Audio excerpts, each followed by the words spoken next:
Assalamualaikum warahmatullahi wabarakatuh. Bismillahirrahmanirrahim. Alhamdulillahi wa kafa. Wassalatu wassalamu ala imami ahli safa wal wafa Sayyidina Muhammadin al-Mukhtaril Mustafa wa alihi ahli safa wa sahbihi ahli wafa wa man tabi'ahum bi ihsanin waqtafa. Amma ba'du. Saudara-saudaraku yang dirahmati oleh Allah Subhanahu wa taala, marilah kita buka kajian kitab Wasiyatul Mustafa kali ini dengan Ummul Quran, Ummud Doa, Suratul Fatihah. Semoga ilmu yang akan kita kaji bersama-sama ini nanti dijadikan ilmu nafi', ilmu yang mendatangkan manfaat, menolak madarat, serta menarik keberkahan-keberkahan hidup kita di dunia wal akhirah. Ala hadhihi niyyah wa ala kulli niyyatin salihah wa ila hadratin nabiyil mustafa Rasulillah sallallahu alaihi wasallam wa alihi wa ashabihi wa azwaji wa dzurriyyati wa ahli baiti ajmain, khususan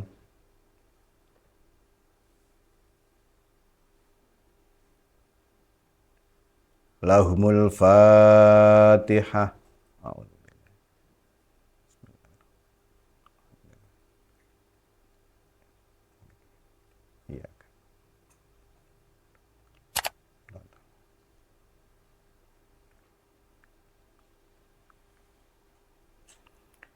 Qala Rasulullah sallallahu alaihi wasallam, ya Ali, idza kabbarta lis-salati fafarrij asabi'ak warfa yadaka hadwa mankibak.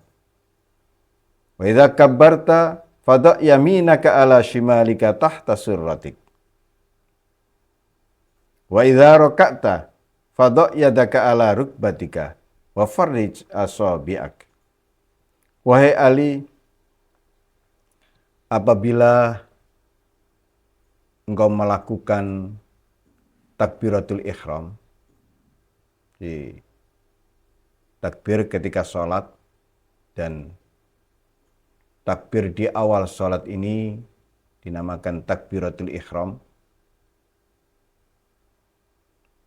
renggangkanlah jari jemarimu. Angkatlah kedua tanganmu setinggi kedua pundakmu. Dan bila kamu telah bertakbir, jadi setelah mengangkat tangan, ini letakkan tangan kananmu di atas tangan kirimu, tepat di bawah pusar. Ini tata cara posisi tangan ketika kita melakukan takbiratul ihram. Saudara-saudaraku, kita tahu bahwa takbiratul ihram itu merupakan rukun qauli, rukun bangsa qauli. Salah satu rukun sholat yang harus diucapkan. Oleh karena itu, ketika takbiratul ihram, ketika mengucapkan Allahu Akbar, ini tidak boleh dalam hati. Harus terdengar, minimal telinganya sendiri. Itu namanya rukun bangsa qauli. Nah,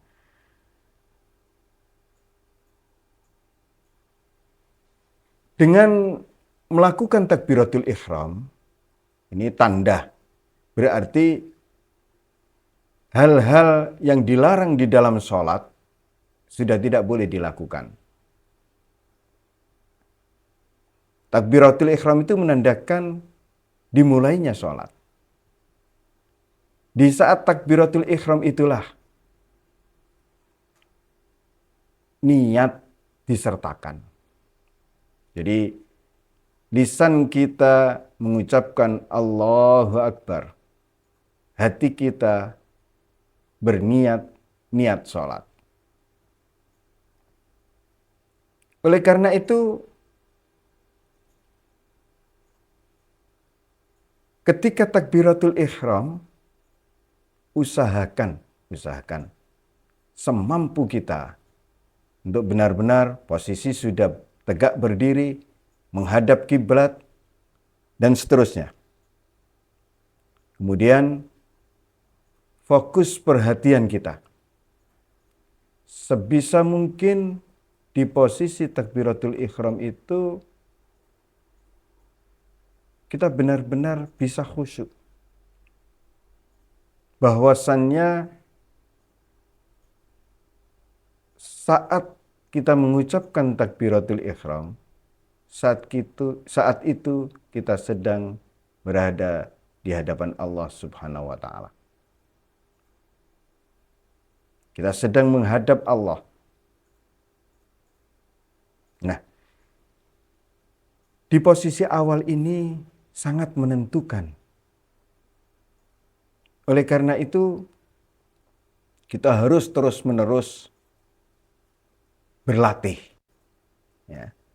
Jika kita jarang berlatih, ibaratnya jarang berlatih ini, sholat yang kita lakukan hanya sholat fardu, tidak melakukan qobliyah ba'diyah, sholat rawatib, sholat duha, sholat lain tahajud, sholat witir dan seterusnya.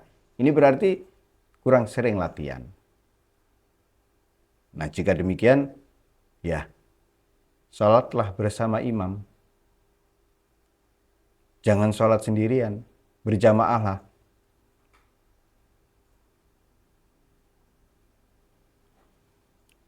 Saudara-saudaraku yang dirahmati oleh Allah, ada banyak persyaratan ketika kita melakukan takbiratul ihram. Bisa dilihat di referensi kitab-kitab fikih. Setidaknya yang perlu kita tahu adalah posisinya ketika kita takbiratul ihram, ketika posisi kita mampu berdiri, posisi kita sudah tegak berdiri. Kemudian teks takbiratul ihram itu harus dalam bahasa Arab. Ya, Allahu Akbar. Dan seterusnya. Harus menggunakan lafaz jalalah, yaitu Allah. Dan kata akbar. Dan itu berurutan. Tidak boleh dibalik. Dan lain sebagainya. Bisa dilihat sendiri dalam kitab-kitab fikih. Ya. Nah, yang terpenting di sini adalah ketika kita takbiratul ihram, ketika itu kita upaya, lisan kita mengucapkan Allahu Akbar. Allah Maha Besar. Kita kecil. Bahkan terus kita kecilkan diri kita sampai tidak terlihat. Oleh karena itu, setiap ibadah yang dilakukan hendaklah disertai dengan ijlalan wa ta'ziman. Disertai dengan pengagungan. Mengagungkan Allah, mengagungkan perintah. Ini juga ijlalan wa ta'ziman. Jadi, kenapa kemudian sholat kita tidak terlalu berpengaruh terhadap perilaku kita? Ya, bisa jadi. Ketika sholat, ketika kita melakukan ibadah, tidak kita sertakan pengagungan kepada Allah. Kita tidak mengagungkan Allah, tidak mengagungkan perintah Allah, dan seterusnya. Jika kita mengagungkan Allah, kita sadar sesadar-sadarnya bahwa sholat itu kita sedang menghadap Allah. Tentu kita tidak berani bermain-main, tidak berani tidak melakukan persiapan yang matang dan seterusnya. Tidak berani terus kemudian berpakaian seenaknya dan seterusnya. Begitu juga dengan mengagungkan perintah. Ini perintah Allah Salat perintah Allah, zakat perintah Allah, kita agungkan perintah Allah. Tentu kita upaya melakukannya dengan sebaik mungkin. Nah, takbiratul ihram itulah awal sholat. Yang kedua, terkait dengan rukuk. Idza raka'ta fada' yadaka ala rukbatika wa farij asabi'ak. Apabila engkau rukuk, letakkan kedua tanganmu di atas kedua lututmu dan renggangkanlah jari jemarimu. Jangan dikumpulkan.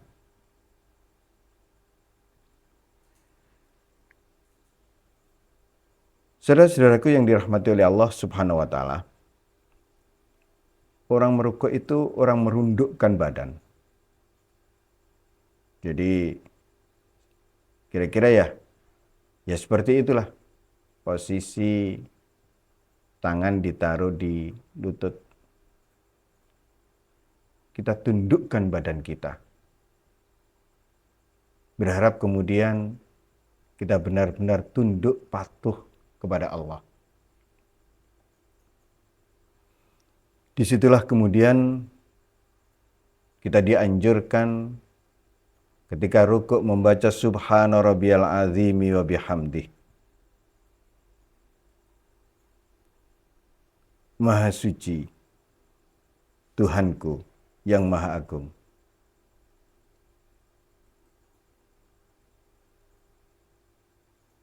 Saudara-saudaraku yang dirahmati oleh Allah Subhanahu wa taala, para ulama menetapkan bahwasannya rukuk merupakan salah satu rukun dari sholat. Jadi nggak sah sholat jika tidak ada rukuknya, ya kecuali sholat jenazah. Di posisi rukuk itulah seorang hamba menundukkan dirinya, mentawadukkan dirinya. Di posisi itulah diharapkan setelah ia berdiri tegak, kemudian ia rukuk, menunduk, menghinakan diri. Dan untuk lebih detailnya mengenai tata cara, mulai takbiratul ihram, rukuk, i'tidal, sujud, duduk di antara dua sujud dan seterusnya, kita bisa mengkaji melalui ilmu-ilmu fikih. Yang perlu kita garis bawahi di wasiat Nabi kepada Sayyidina Ali ini adalah untuk diketahui bahwasannya takbiratul ihram itu menunjukkan permulaan sholat, di mana di awal langkah itu menentukan langkah-langkah berikutnya. Kemudian setelah bagus di awal, diupayakan di posisi kedua juga bagus, yaitu di posisi rukuk. Semoga melalui wasiat Nabi kepada Sayyidina Ali ini, kita bisa benar-benar mengecilkan diri kita masing-masing hingga kita tidak terlihat, hingga tiada. Karena kita sedang berhadapan dengan Allah yang maha agung, Allah yang maha besar. Jalanallahu wa iyyakum minal muridin as-shadiqin wa adkhalana wa iyyakum fi zumrati ibadihi shalihin al-muslihin. Wassalamualaikum warahmatullahi wabarakatuh.